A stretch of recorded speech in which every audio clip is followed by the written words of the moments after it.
So currently, in the era that you talk about, the world is a changing place. India has a long way to go.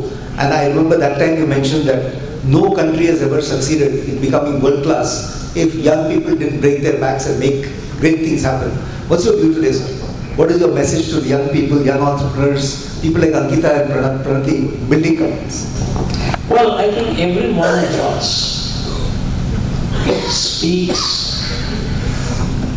based on the summation of their experience.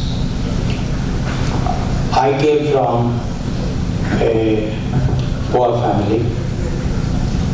Father was a teacher, 8 children. My paternal grandmother, therefore 11 mouths to feed on the salary of a teacher.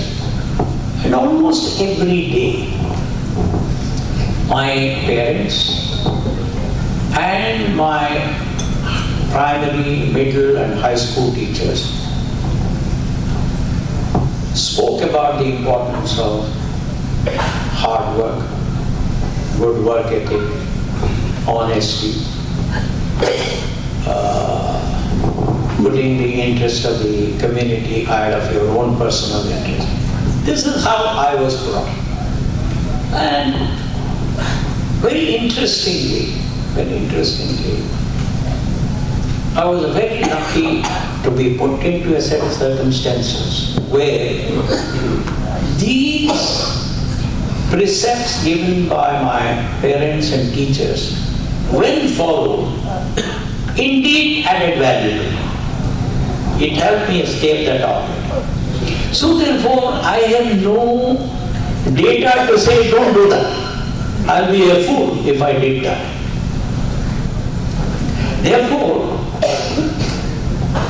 I don't know if I can advise youngsters what they have to do, because it all depends on their context, on their background. However, having said this, I want to say something that even they perhaps will appreciate it. And that is, when the founding fathers fought for independence, Mahatma Gandhi, Gokhale, Tilak, Sardar Patel, Jawaharlal Nehru, Motilal Nehru, Maulana Azad, Rajgopalachari, you name them. Every one of them sacrificed so much of their comfort.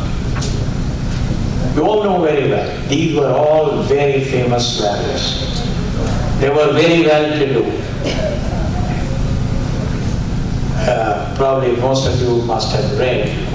But when Mahatma Gandhi at that time, he was not Mahatma, came to Ahmedabad and he was giving a lecture, Shri Sardar Patel, a very successful lawyer, was sitting in the club next to.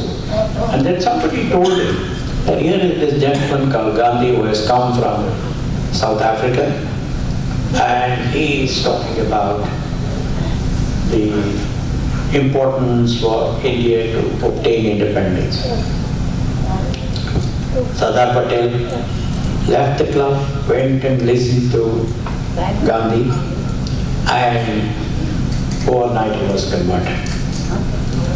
Same thing with Motilal Nehru. There used to be an apocryphal story that says that Motilal used to get his laundry done in Paris. It's apocryphal, that's why I said it's apocryphal. We don't have to believe that. But it showed how well-to-do he was, how well-to-do Jawahar was. When all these people fought for our independence, giving up their own professions, giving up their comfort, giving up their riches, their thing, not bothering about their own children. We all know how Mahatma Gandhi really, in some way, did not spend as much time with his children as Kasturba would have liked. What was their vision? Their vision was they wanted to create an India where the poorest child in the remotest village has decent access to nutrition, healthcare, shelter, education, and most importantly, hope and confidence that its own children, that child's children, will have a better quality of life than that child.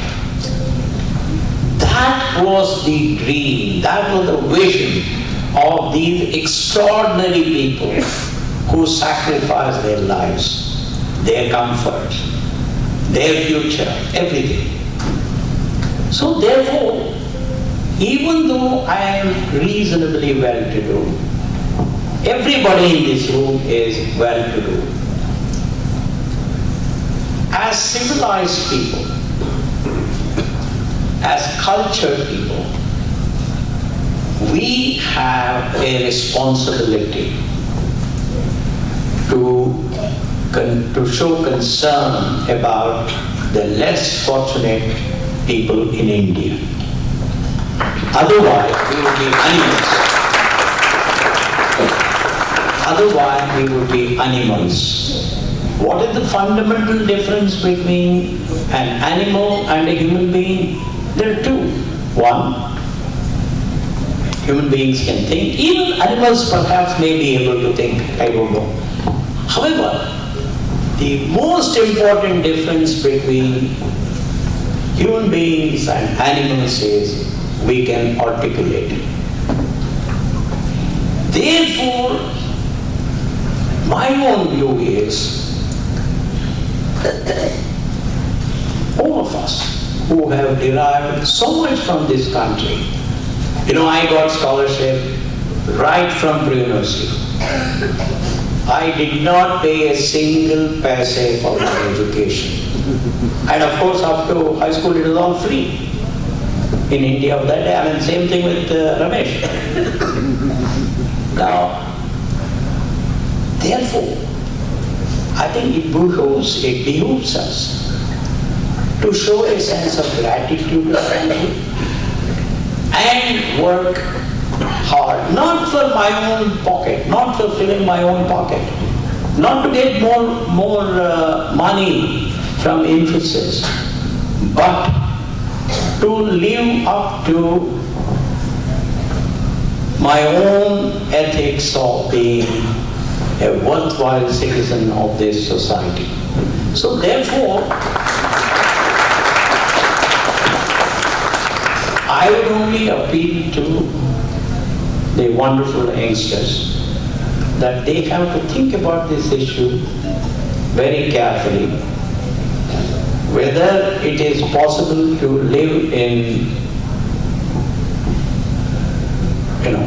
unlimited luxury, totally unconcerned about the environment in which we live, or whether we have to say that, look, I am a citizen of India. To me, being a citizen or patriot is not some singing silly national anthem or some draping myself in national flag. That everybody does, even a convict will do. But being a patriot is to do whatever is in your realm to ensure that your country gets better and better, that your country is more and more respected. Particularly those of us who travel so much outside, we have to conduct ourselves as proper citizens. Anyway, I can go on and on, but let me stop.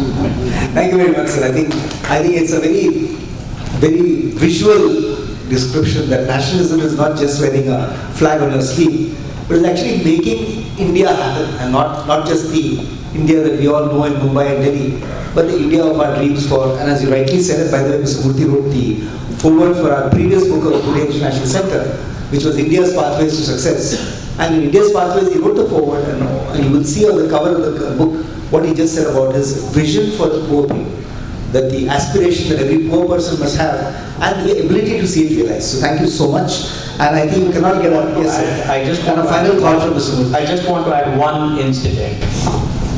It was 2008.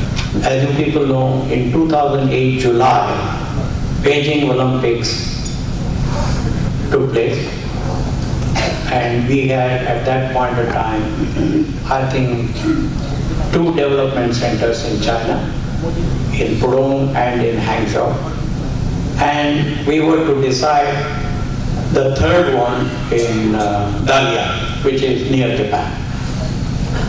So I land in New Beijing Airport, huge airport, absolutely clean, very passenger friendly, and all the immigration officers were well dressed in uniforms, and I was very impressed. So this lady was the immigration officer. So I told her, congratulations, I'm very impressed. You know what her answer was? Sir, but you should know we are Chinese. Not only will we build this, not only have we built this airport, we will build many, many more such airports. She was a simple, low-level immigration officer, nothing more. That is the kind of patriotism, that is the kind of thinking that we should have in this country. The world is transforming, and the future demands sustainability. Imagine entire cities, communities, parks, skyscrapers, neighborhoods transformed and start meeting the vision for a sustainable and net zero world. Inspired by the 5 elements of life, Sustain and Save unfolds solutions for a greener and carbon-neutral future. We reimagine sustainability. As architects of a better environment and conscious development, we bring you an AI-powered, cloud-based digital platform designed to simplify sustainability for builders, manufacturers, facility managers, and beyond. To guide you seamlessly through your net zero journey, from strategy to execution to operations. Set ambitious targets and track progress with advanced analytics. With carbon accounting and decarbonization benchmarks, we turn multiple raw data points into clear, actionable insights. Runtime document validations help decision makers manage documents and meet compliance on a single dashboard. Collaboration is effortless. With our cloud-based solution, teams can work together from office or field. Get access to our material directory to make informed decisions. Track building performance parameters while in use, capturing monetary savings. Integrated with compliances and clearance tracking. Scope 1, 2, and 3 emissions? Covered. Calculate carbon emission and offset them with carbon credits trading. Integrated API delivered. Discover the power of Sustain and Save on any device, desktop, mobile, iOS, or Android. Explore real-time dashboards, AI-driven analytics, and personalized insights, all at your fingertips. From emission calculations to financial insights, our platform guides you at every step. Green is beyond compliance, certification, and reporting. The Sustain and Save platform is an enabler to cater to your business's unique sustainable growth story. At Sustain and Save, we're building a collaborative future for all. Join us to create a sustainable tomorrow, today.